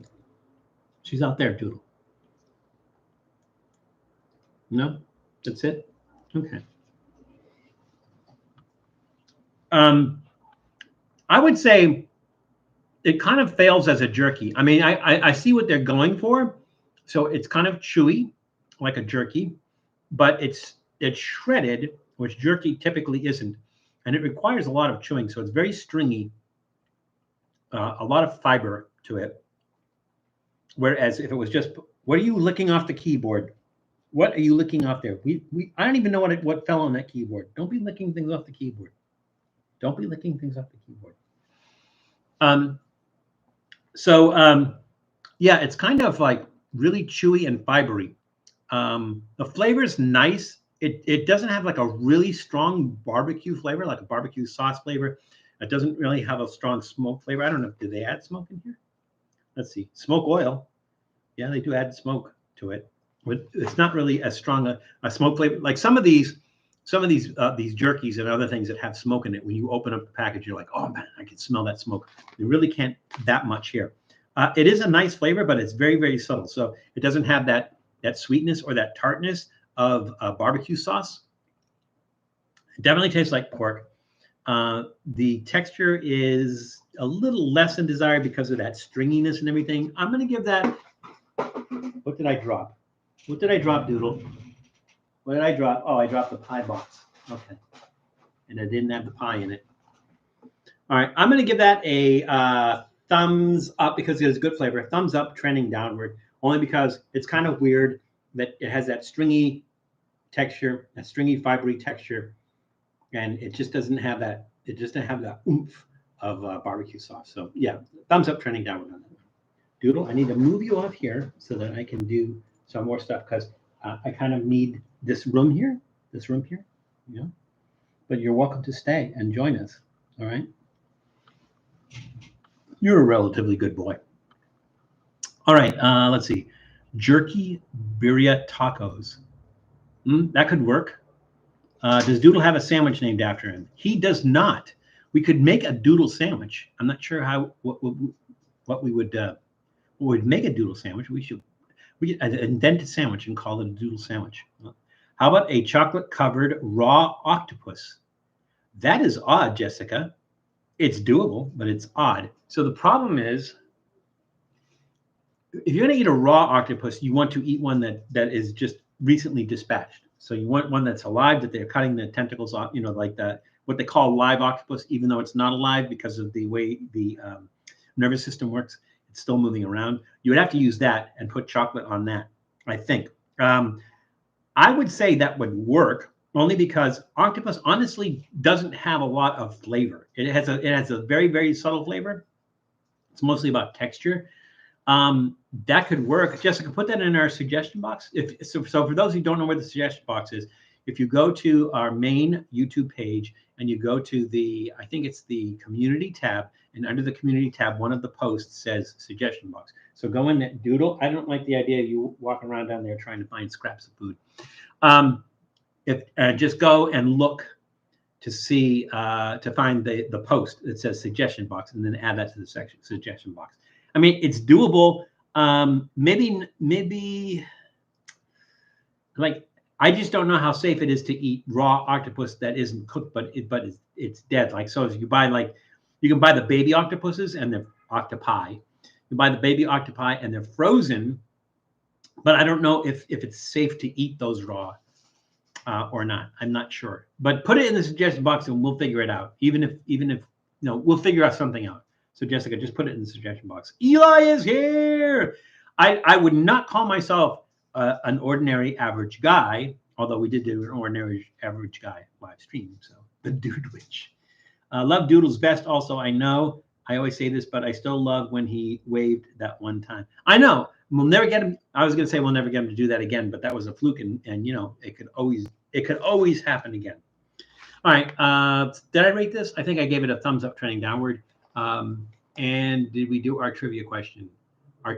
No, we did not even ask the trivia question. I'll go ahead and ask it now. Trivia question for this is, what fruit is commonly used as a substitute for pulled pork because of its texture when cooked?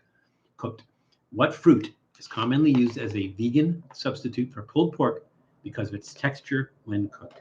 How about enchilada-filled donuts, Val? Seems like it'd be easier to do donut-filled enchiladas. Like, the problem is filling a donut. I don't have the facility to make donuts unless you cut it in half and then do it.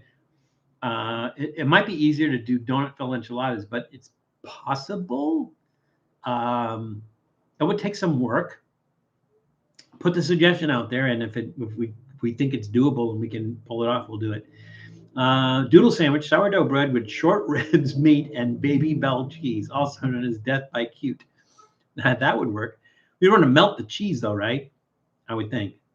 Short ribs, meat, and Baby Bell cheese. Or maybe a hot dog. Maybe we should have a hot dog, but it have a small hot dog. So like I wouldn't want to use Vienna sausage because that's technically it's a small hot dog, but flavor-wise and texture-wise is not very good. So maybe use a small hot dog. Maybe ice hand, a good idea. Maybe work hot dog in there, and then you got the dog part of it for Doodle. Yes, everybody got it correct. It is in fact jackfruit. Did I miss anybody? Did I get everybody? Like, I know that I'm busy talking and people kind of come in the room and everything. So let me know if I missed anybody. If somebody asked a question, I didn't answer that, or if somebody made a statement that kind of required a response from me and I didn't respond, let me know, please. If I missed it, either put it back in again, or or Janice or somebody else just kind of say, "Hey Val, you missed this guy's comment," whatever. All right, we got two left. I'm going to save that one for last. Let's do this one next. These are Cheddies. Cheddies. Let's see. Where are we here? We didn't do. Oh, yeah, that's there. Okay. I did answer that question, right? About the jackfruit, right? You guys all had that right. It was jackfruit. Val for president. I don't know. I just feel like I'm I'm getting too old to be president. You know, I'm in my 60s right now, and we need to have like younger, fresher people as president. So I can't find the suggestion box under the community post, so maybe I'll just put it under the comment section. That's odd. All right, Jessica, we'll just, put it, you know what to do? Put it in the comments on the live stream, but I don't think you can put comments in the live stream while we're live streaming. So you have to wait till the live stream's over, and then when it saves it, then add the comment to the live stream. So do that, and then we'll still get it. So that's fine. All right, so next is this. These are Cheddies. These are chili lime flavored Cheddies cheesy crackers. And it does say cheesy crackers, and there is cheese in them. They're not vegan. Cheddies Crackers was founded in 2015 by Francisco and Thomas Pergola in San Antonio, Texas. So these are, let's see, save the planet, eat our crackers. I don't know how it's going to save the planet. Baked with fresh cheese. It's not vegan. 12 gram protein. Chili lime cheesy crackers. These I got at 7-Eleven. I don't know if they have them in other places, but I did get them at 7-Eleven. I don't think they're specific to 7-Eleven. They're made with regeneratively farmed cheese. Now, I don't know what regeneratively farmed means. I think it has something to do with the way, it's like cows that eat grass, and it's all natural, and they let the cows do their thing. I think they probably talk about that on their website. It would be interesting to find out. And apparently, I didn't do my homework. So again, Cheddies crackers. So again, these are chili lime. The most popular chili lime seasoning is tahine. Where did it originate? Where did tahine originate?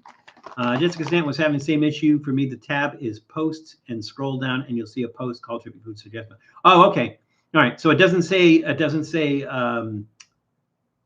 There's a post tab, but not a community tab. That's odd. I wonder if it's like, for me, it's called community, and for everybody else, it's called post. So. All right, but thank you for specifying that, Freak. Thank you. Meatloaf ice cream. Has there ever been a meat ice cream, a meat flavored ice cream? I don't know. I also think you and Matt Zion should run for president next year. Who's going to be president? Who's going to be vice president? Or should we run against each other? Well, we can't do that next year because it's not a presidential election year. So it would have to be 2028. By 2028, I'm going to be up there. I'm going to be up there in age, but maybe not too old, but still, let's save it for the youngins. Matt, I could be vice president. Matt could be president. I'd vote for Matt. Ben & Jerry's infamously had a meat and gravy flavor that had a short run. I wonder why. Huh.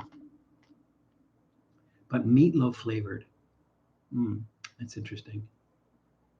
I need to get an ice cream maker. I need to get an ice cream. I like to do these. I mean, I don't want to just mix ice cream with meatloaf. I think it's going to be a mess. But I don't get an ice cream maker. I think it's doable. I've had oyster ice cream. That's savory. That's, I have had oyster ice cream. President Bell with Vice President Tom. I think Tom and I are probably both getting up there in age for being president. I need to leave it to the young'uns. If you visit the Ben & Jerry factory, they have a graveyard for retired flavors. And some of them belong there. These taste familiar. Why do they taste familiar? The cheese in here is subtle. You don't get that right off the bat, but then it comes in later. I'm not getting chili or lime, though.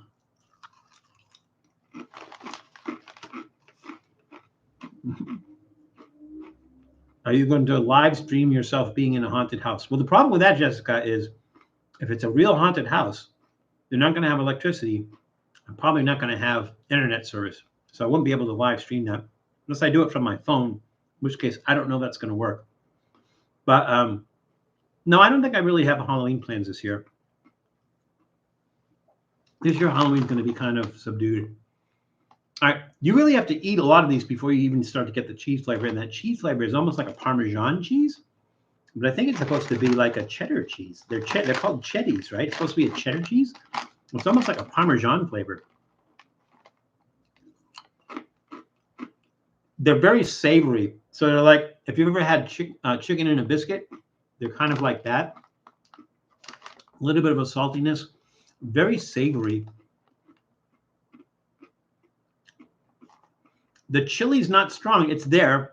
You have to eat a little bit of it before you start to get to it. So you do get some heat, but it's very slight heat. It's not even Tabasco hot. It's there. The lime just took a vacation. Oh, what was the trivia question? Good question. The question was, the most popular chili lime seasoning is tahine. Where did it originate? Where did tahine originate? And I'll give you a hint. There is a town called Tahin, and it's not from Tahin.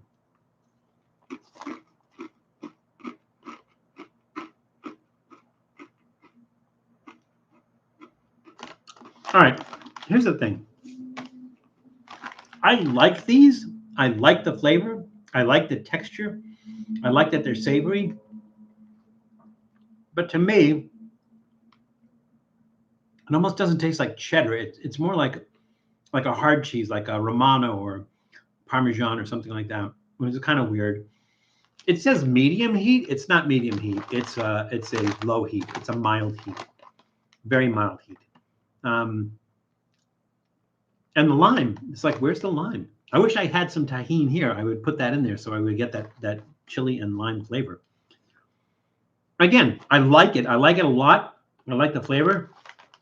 But if somebody handed it to me and goes, "What do you think of these?" I would eat them and I'd go like, "Oh, those are nice. I like those." And they said it's chili lime flavor, and I'm like, "Is it?" I'm getting the heat from chili. I'm not getting the flavor from chili. I'm not getting much of the lime. So I'm gonna say, thumbs in the middle. All right, thumbs in the middle. They just didn't hit the mark on what it's supposed to be. It has a really nice flavor. So, in normal situations, it would be like thumbs down trending upward or something like that. It's going to get a thumbs in the middle because it has a really nice flavor, but it's going to be a thumbs in the middle and no more than a thumbs in the middle because they missed the boat on the heat's just not there. The chili flavor isn't there, and the lime flavor isn't there. But the crackers themselves, they're really actually good. They actually taste pretty good.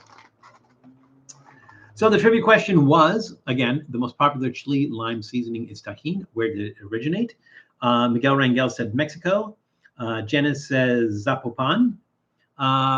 It was, in fact, from Guadalajara, Mexico. So Mexico is correct, but the exact place where tahine originated was Guadalajara. And again, there is a town called Tajín that is kind of named after, but the reason they named it tahine is because tahine has the word ají in the middle of it, and ají means like hot pepper in Spanish.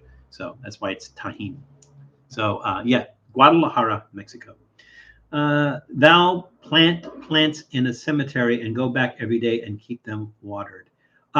Some cemeteries will dissuade you from doing that. Some cemeteries will not allow you to plant. So what I could do is I could plant it. The only person, well, I mean, I do have other family members, like extended family members and cousins and uncles and aunts that are buried. Not a lot locally, but my mom died in July of this year, and she was buried in a cemetery in, I want to say Lawrence, Massachusetts. So when I go back to visit Julie, I'll have to see if the cemetery allows planting things. When you say keep them watered, it'd be difficult for me to keep them watered, being that I live in Southern California, and my mom is buried on the East Coast. But Julie could do that. Julie could go by and water it. But again, I'd have to check with the cemetery because some cemeteries have different rules about that. Some of them only allow you to put things in planters, and some of them don't. And some of them don't allow you to put things, actually plant things in the ground. So I would have to plant watermelon seeds. That'd be funny. See people going in there picking watermelons on my mom's grave. That would be funny. Let's see. What would be something that my mom liked, that my mom loved? She liked those cherry peppers, those Italian cherry peppers. Plant those Italian cherry peppers on my mom's grave, or let people go in and get some Italian cherry peppers from my mom's grave, something like that. So, yeah, I would have to check with the cemetery because, again, like I said, some cemeteries don't allow you to plant things in the cemetery, except your loved ones. They'll let you plant those. And that's very expensive. And nothing grows from that. So there we go. All righty. We're down to our last snack. We're doing great on time. We have 20 minutes left. One snack left. And Goût Mélange, of course. These, I'm kind of disappointed in this because usually like after I do a live stream, I usually like finish the rest of my adult beverage. And this one is kind of like, I don't know if I'd finish this. No, probably not. All right. So these are, I did answer the question, right? Guadalajara. Yes, I did. Okay. Let's see. Just want to make sure we're all caught up. We are caught up. This is the last one. All right. So the product line is called Nice. These are wasabi soy snack mix. These are from Walgreens, and they're from Walgreens because Nice is a Walgreens product line. Walgreens was founded in 1901 by Charles Rudolph Walgreen, so it's not just a catchy name. It was founded by Charles Rudolph Walgreen as Walgreen Drugs in Chicago, Illinois. The Nice product line was launched in 2011. So here's our trivia question. What is the name of Walgreens competitor CVS's food product line? So again, remember, Nice is the food product line from Walgreens. What is the name of Walgreens competitor CVS's food product line? You should know this because we've done a lot of their products on the street. All right, so these are simple, honest, delicious, nice. 160 calories per serving. What do they consider a serving? Serving size 1/4 cup. It doesn't tell you, like, how do I know what a 1/4 cup is? I don't know how many cups are in this bag. Let's see, anything else special? Contains peanut, sesame, soy, wheat. Yeah, I hope so.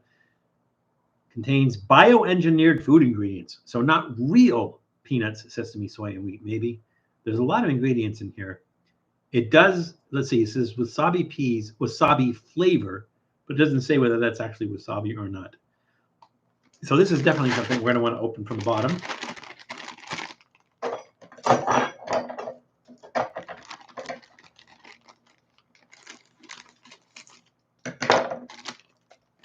I'm probably going to make a big mistake here. You don't really get that kind of what. So that most wasabi is like a mixture, and they might take wasabi oil and mix it in with like horseradish or something like that. So most wasabis that you buy or that you even go to a kind of a low cost sushi place is not going to be actual wasabi. It might have wasabi oil in it, but a lot of it's going to be like some sort of green food coloring and horseradish with wasabi mixed into it. Wasabi is a very, very unique flavor and texture and taste if you've ever had it, but it has a very, very small shelf life. I think it's like 24 hours after you pick it. It has extremely short shelf life, and that's why you don't see fresh wasabi that much anymore. So when it says wasabi flavor, I don't know if it's actual wasabi or not. It doesn't smell like it because usually, oh wait, hang on. Okay, because usually if you smell something that has wasabi, you get that kind of that horseradish stuff in your nose, which is kind of like blows a hole in your sinuses, one of those kind of things. All right, let's try this. Maggot gummy worms. Aren't maggots gummy worms anyway? All right, so what do we got here? We got some peanuts. We got some, let's see, sesame sticks, peanuts, wasabi peas, chickpeas, chili bits, and pumpkin seeds. I don't know what a chili bit is. I'm seeing pumpkin seeds. There's pumpkin seeds. There is looks like a soybean. There's a wasabi peas, peanuts, and sesame stick. And that looks like a corn nut. All right, let's try this. Oh bloody heck! You forgot what?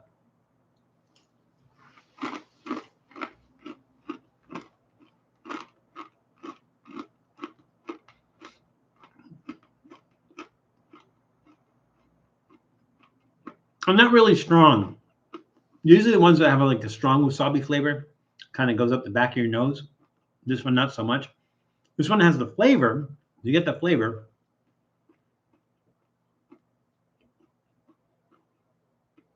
It doesn't last long.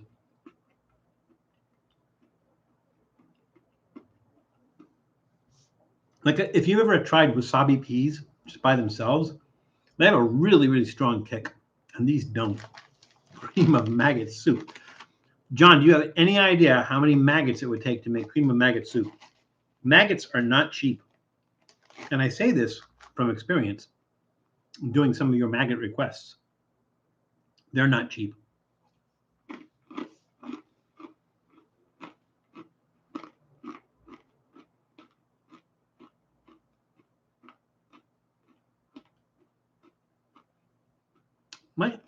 Could use a little bit of salt.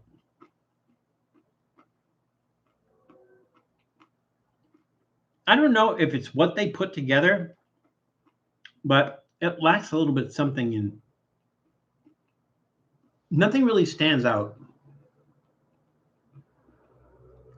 And it doesn't have that wasabi kick.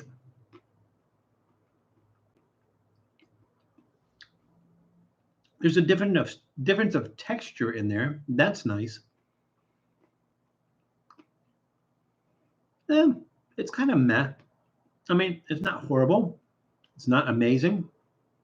It doesn't really deliver that wasabi flavor, that wasabi kick. Let me give that one a thumbs in the middle. I don't know that we did a lot of nice products. I mean, I don't mean nice products. I mean nice products. Mealworm taco salad. That would work. That actually would work. I don't know. You'd have to do a taco salad. I would just say like a mealworm taco. Because, I mean, your taco is going to have, I guess it depends on what what kind of taco you have. So like if you go to a taco truck, they're going to get, it's going to have onions, might have some cilantro on it. But if you like Americanized tacos, they're going to have lettuce and tomato and cheese on it, like a Taco Bell taco kind of thing. So if you say taco salad, I think just a mealworm taco would do the trick. Mealworms are nice. They have that kind of savory, smoky kind of flavor, the roasted ones and everything.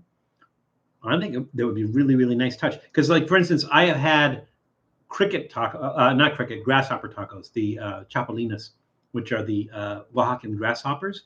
And I had tacos with Oaxacan grasshoppers on it. I think the mealworms are just as good. So yeah, put that in the suggestion box, but put it in as mealworm tacos, and we'll do that. Mealworms are a little bit more affordable than maggots. So yeah, put that in the suggestion box, John. Mealworm tacos. I think we can do that. That would be really relatively easy and probably really good. Yeah, thumbs in the middle on that one. Or thumbs in the middle. The flying fickle finger of fate. All right. So the question was, what is the name of Walgreens competitor CVS's food product line? Let's see what people said. Janice said, well, Market. And then she said the older one was Gold Emblem. Fanta said Hadouken. I think that was an answer to that question. Maybe not. That looks like all the answers to that question. I was looking for Gold Emblem, Janice. Yeah, you are correct. Well Market are the new ones, but there's only certain products that they're not remarketing the stuff that was on Gold Emblem as Well Market. Well Market is more like a healthy product line, whereas Gold Emblem is like their snacks and stuff like that. I will tell you that we've done a lot of Gold Emblem snacks on the show. And I've never had a bad Gold Emblem product. They're all really good. They're exceptional, especially like their ghost pepper and even Reaper puffs and stuff, and ghost pepper balls and stuff like that. Really, really good. So yeah, definitely check that out if you're at a CVS. The Gold Emblem product line is actually really is pretty good. So we've got about 10 minutes left. Perfect amount of time. We're done with all our snacks. So you know what that means. It's time once again for Goop Mélange. All right, hang on a second. I think we covered everything. We did cover everything. All right, cool. All right, let's do Goop Mélange. So start with our soy wasabi snack mix. All right, there we go. Our tomato cheese chips that taste nothing like cheese. We put the meal in mealworms. I know Matt, like when he eats insects on his show, especially if it's for the Wheel of Regret, I know he does like scorpions and tarantulas and water bugs and things and crickets, things along those lines. But I don't know if he's ever done mealworms. Has anybody watched Reckless Eating when he's doing the live stream where he does the Wheel of Regret? Has anybody ever seen him do mealworms on there? I don't know that he does mealworms. There is a company called Hot Licks. I think, if I'm not mistaken, they are located in Pismo Beach, California. And they do these mealworm snacks. So they're basically like roasted mealworms, and they flavor them. So you're like cheese flavored and garlic and onion flavored and ranch flavored and everything. And they come in these little boxes and everything. But yeah, they've been doing those for years. All right, let's see. Our pulled pork.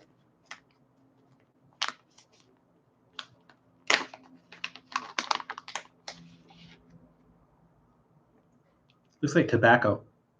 I mean, it looks like chewing tobacco. It really does. So here's a question for you guys. Has anybody had, because there were several fast food companies that were doing this, has anybody had any of the Krabby Patty collaborations? So they're different for every fast food place you go to. Have any of you gone to any of the places that have a Krabby Patty? Now, for those who are not familiar with what a Krabby Patty is, apparently there's a restaurant in SpongeBob SquarePants that he works at where the thing they serve there is something called Krabby Patties. And so there is I think because there's a movie coming out. Hi, dude. No, you can't have any of this. There's a movie coming out, SpongeBob SquarePants movie that's coming out, and so there's a lot of movie tie-ins now. There's Beetlejuice tie-ins and Addams Family tie-ins and stuff like that. So as a tie-in for the SpongeBob SquarePants movie, a lot of these fast food places are doing something that they call a Krabby Patty. Has anybody had them? Has any of you had any of the Krabby Patty meals, the collaborations that some of the fast food places are doing? I know Wendy's is doing it. I'm not sure who else is doing it, but I heard that it's not just Wendy's, that other places are doing it as well. Here's our sweet potato pie, which is not pie-like at all. Here is our Cheddies.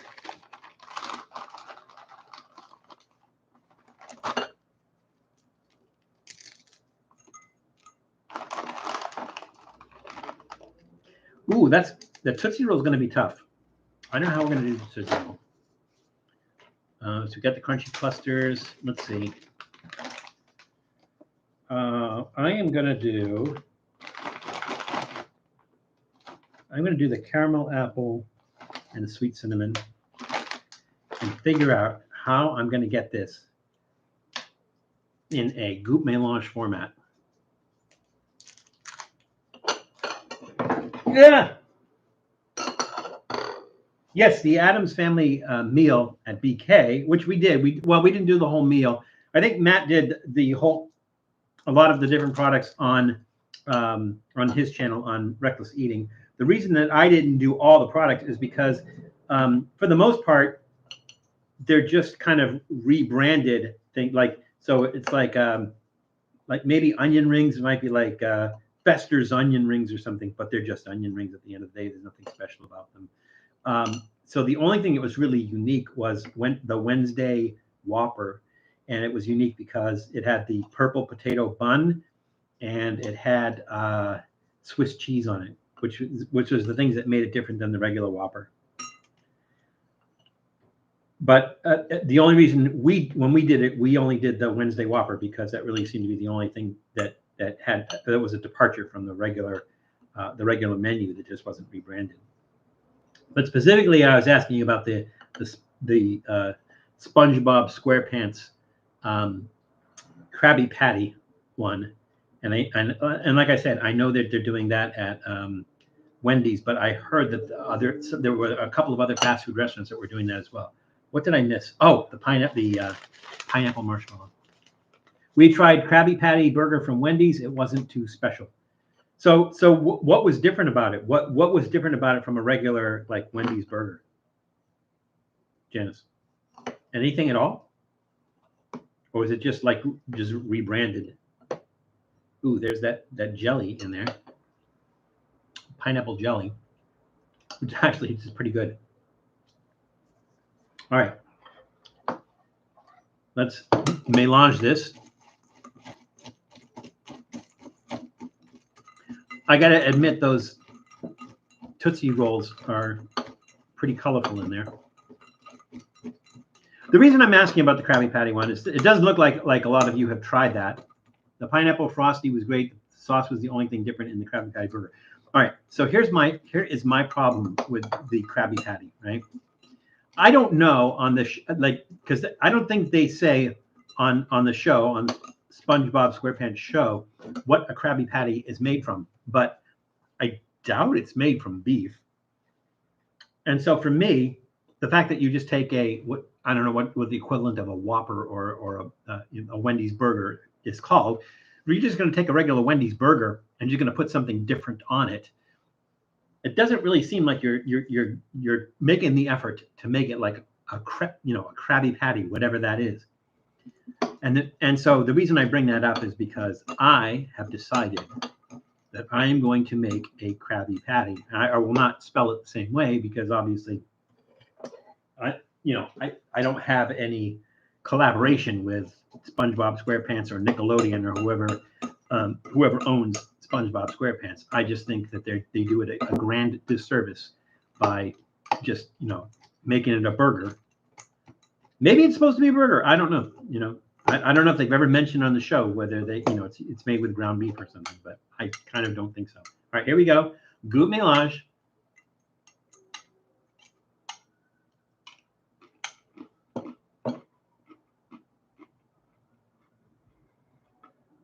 That pineapple marshmallow dominates. Weird texture.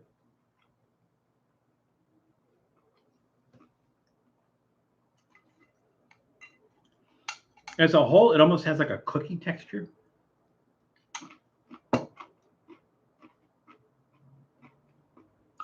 The pulled pork has almost like adds a saltiness to it. There's something that's really kind of hard and gritty. It's like eating sand. I'm not sure what that is. The wasabi's dead. How do you kill wasabi? That's weird.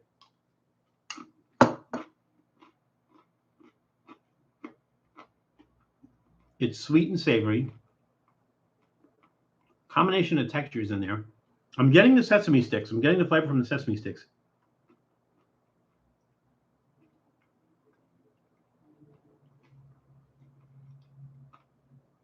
It's from the Krusty Krab restaurant, and that's why it's a Krabby Patty. It has a super secret sauce that supposedly makes it so good. Yeah, but do they say what the patty is made? What kind of, what the patty is made from? Or is the assumption that it's a burger? How do you cook underwater?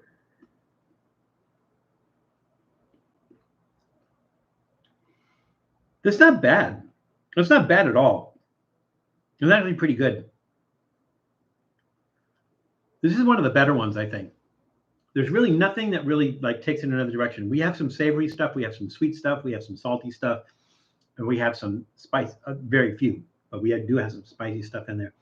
Nothing really overpowers. That pineapple, for some reason, overpowers, but it's not in a bad way.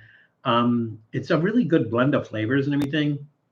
I would never serve this as a snack for anybody, but I'm going to give it a thumbs up, trending downward slightly. Just trending downward slightly because it's too weird to actually make this as a thing. But everything works together well. Nothing really steps on any other toes. It has some nice flavors. It has some nice textures in there, yes. So for me, thumbs up, trending downward. So again, I thank you all for joining me on this Sunday afternoon. Well, it's Sunday afternoon for us, Sunday night for some of you, and sometimes for some of you, Monday. but I appreciate all of you, every single one of you, for making us a great channel. And I don't mean that from a sense of like, we're really popular. We're not. We don't have millions of subscribers like a lot of channels do. But it's a wonderful community. I mean, I just love you guys so much. It's a great community, and I'm glad that you join us every week. It is so much fun to share some time with you and to share some delicious food with you. And I really, really appreciate it. So thank you all so much. We're going to do this until we can't do it anymore. And I just want to thank every one of you. You're a great community, and thank you so much. So also keep in mind that there are other channels, friends of ours, like we have an episode coming out tomorrow that we did with Katie from Beyond Seattle Eats. So check out her channel. Janice Yamanaka, very prolific, does a lot of episodes and everything. Check out her channel. Tom, old guy in Colorado, check out his channel. A lot of channels. If you're not sure what those channels are, go to our main page, and if you scroll towards the bottom, it says featured channels. Go and look in there. We're not going to recommend anybody to you that we don't think that you're actually going to like. And when you do like them, then be sure to subscribe to that channel. Be sure to select turn the notifications on so that you get notified whenever they post something or going to do a live stream, and then leave comments on the video. Like the videos and leave comments on the videos, because that's really important too. If you like Trippy food and you have not subscribed to Trippy food, please do so. We would really greatly appreciate it. So again, thank you all so much. I will try to come up with more and more unusual things like the Ordinary Average Guy live stream that we did, the pumpkin spice roundup, things like that. We'll try to do more and more interesting things as they come up. Always love your suggestions. Remember that we do have a suggestion box. I say that it's in our community page, but somebody else said that I think it looks different to other people. So if you can find that and you have suggestions, please leave suggestions in the suggestion box and everything. And if it's doable, we will do it. That's not just for episodes, it's for live streams as well. If you have an idea for a live stream that you think would be kind of cool, we'll do it. So again, thank you all so much. There's still a little bit of time left in your weekend to enjoy it, unless you're working, but there's still a little bit of time on your weekend to enjoy it. So please do. But remember that it's crazy out there. So please be careful. Take care of yourselves, take care of others, and we'll see you soon. Bye, everybody.